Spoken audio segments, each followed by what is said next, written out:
আমাদের জীবনে এমন কিছু সময় আসে যখন দেয়ালে পিঠ থেকে যায়, যখন আমাদের নির্দিষ্ট চাওয়া পূরণ করা ছাড়া আর বিকল্প কোনো পথ সামনে খোলা থাকে না।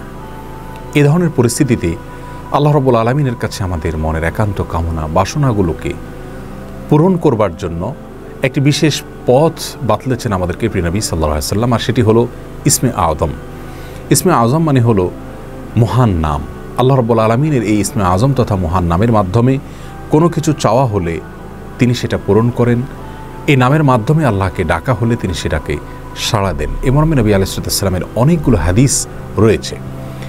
অনেক উলামা একরাম ইসমে আযম সম্পর্কে বলেছেন যে এটি হলো আল্লাহ রাব্বুল আলামিনের যে মূল নাম আল্লাহ, সেটি তার অনেকগুলো গুণবাচক নাম আছে। তমধ্যে থেকে আল্লাহ রাব্বুল আলামিনের যে মূল নাম আল্লাহ, এই নামের মাধ্যমে আল্লাহ রাব্বুল আলামিনকে ডেকে যদি বান্দা কোনো কিছু চান কায় মনোবাক্যে অন্তরের গভীর থেকে, তাহলে সে দোয়া আল্লাহ রাব্বুল আলামিন অবশ্যই কবুল করেন। এজন্য কোনো কিছু আল্লাহ রাব্বুল আলামিনের কাছে চাওয়ার আগে যদি আল্লাহ বলে ডেকে ভালোবাসা থেকে, আস্থা থেকে, ভরসা থেকে, কায় মনোবাক্যে দীনতাহীনতার সাথে আল্লাহকে ডেকে যদি কেউ দোয়া করেন, তাহলে সে দোয়া আল্লাহ রাব্বুল আলামিন ফিরিয়ে দেন না। ইসমে আযম সম্পর্কে আরও নির্দিষ্ট করে আমরা নবী আলাইহিস সালামের যে হাদিসটি দেখতে পাই, সেটি তিরমিজিতে বর্ণিত হয়েছে, আরও বিভিন্ন হাদিসের কিতাবে বর্ণিত হয়েছে। সেই হাদিস সম্পর্কে বিশ্ববিখ্যাত হাদিসবিদ হাফিজ ইবনে হাজার আল আসকালানী রাহিমাহুল্লাহ ফাতহুল বারীতে লিখেছেন যে ইসমে আযম সম্পর্কে সবচেয়ে বিশুদ্ধতম হাদিস হলো এটি। আর সেটি হলো এই যে বুরায়দা রাদিয়াল্লাহু আনহু বর্ণনা করেছেন, এক ব্যক্তি নামাজের মধ্যে একবার কিছু বাক্য বলে উঠলেন। নবী সাল্লাল্লাহু আলাইহি সাল্লাম তার কথাগুলো শুনলেন।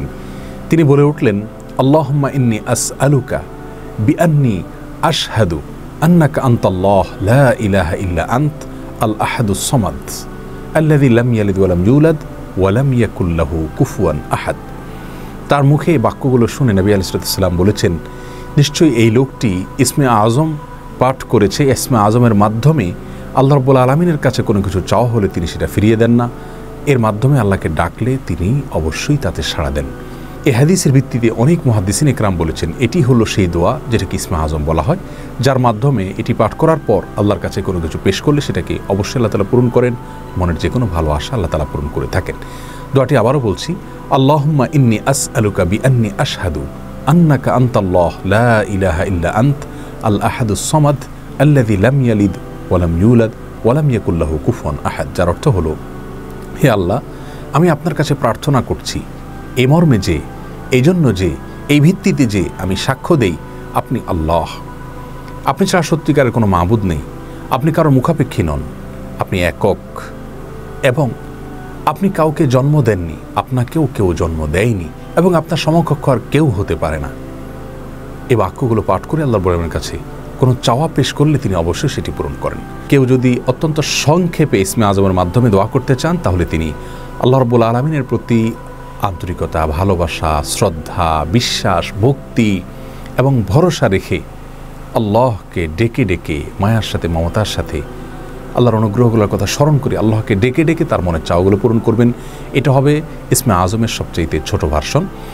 আর যদি কারোর হাতে সময় থাকে, তাহলে তিনি ইসমে আযমের যে দোয়াটি আমরা কথা বলেছি, আল্লাহুম্মা ইন্নী আসআলুকা বিআন্নী আশহাদু আন্নাকা আনতাল্লাহ লা ইলাহা ইল্লা আনত আল আহাদুস সামাদ আল্লাযী লাম ইয়ালিদ ওয়া লাম ইউলাদ ওয়া লাম ইয়াকুল লাহু কুফুয়ান আহাদ। এই দোয়াটা তিনি পাঠ করবেন, করে আল্লাহর কাছে তার চাওয়া পেশ করবেন। জীবনের কঠিন মুহূর্তগুলোতে বিশেষ করে এই ইসমে আযম পাঠ করে আল্লাহর কাছে দোয়া করব, সেটা অবশ্যই আল্লাহ তাআলা কবুল করবেন যদি দোয়ার মৌলিক শর্তগুলো আমরা পূরণ করে থাকি।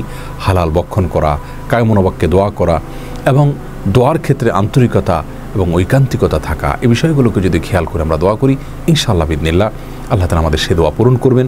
কোনো কারণে সে দোয়া যদি পূরণ হতে আমরা না দেখি, তাহলে সন্দেহাতীতভাবে আমাদের বিশ্বাস রাখতে হবে এটা পূরণ এই মুহূর্তে না হওয়ার মাঝে আমাদের জন্য কল্যাণ নিহিত আছে। আল্লাহ তাআলা এর বিনিময়ে আমাদেরকে আখিরাতে দিবেন। এছাড়াও দোয়া ইউনুসের মাধ্যমে লা ইলাহা ইল্লা আনতা সুবহানাকা ইন্নী কুনতু মিনাজ জালিমিন, এটা পাঠ করেও যদি কেউ দোয়া করেন, তার মাধ্যমে আল্লাহর দোয়া কবুল করেন। এবং হাদিস বর্ণিত হয়েছে, আল্লাহ তাআলা আমাদের সবাইকে ইসমে আযমের মাধ্যমে আল্লাহর কাছে জীবনের কঠিন মুহূর্তগুলোতে দোয়া পেশ করার তৌফিক দান করুন। আসসালামু আলাইকুম ওয়া রাহমাতুল্লাহি ওয়া বারাকাতুহু।